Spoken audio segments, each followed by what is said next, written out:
মনুষ্য জীব হয়ে যেদিন আমি বুঝতে শিখেছি যে পৃথিবীটা অনেক কঠিন আর এই পৃথিবীতে বেঁচে থাকতে হলে অনেক লড়াই সংগ্রাম করতে হবে, সেদিন থেকে আমি ভেবে নিয়েছি যে আমাকে কিছু একটা করতে হবে। তো পৃথিবীতে বেঁচে থাকতে হলে আর নিজের সম্মান বজায় রাখতে হলে অবশ্যই নিজের পায়ে দাঁড়ানো উচিত।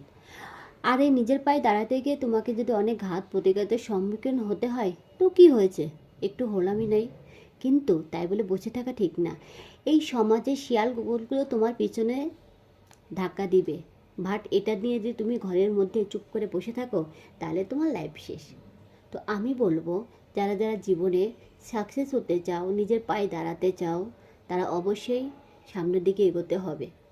কারণ যখন তুমি তোমার সাকসেসের দোরগোড়ায় পৌঁছাবে তখন দেখবে যে মানুষগুলো তোমাকে নিয়ে খারাপ কথা বলতো আজ তারাই তোমাকে বাহবা দিচ্ছে, তোমাকে কাছে টেনে আসছে, তোমাকে ভালোবাসছে। তো এটাই জীবন আর এটাই বাস্তবতা।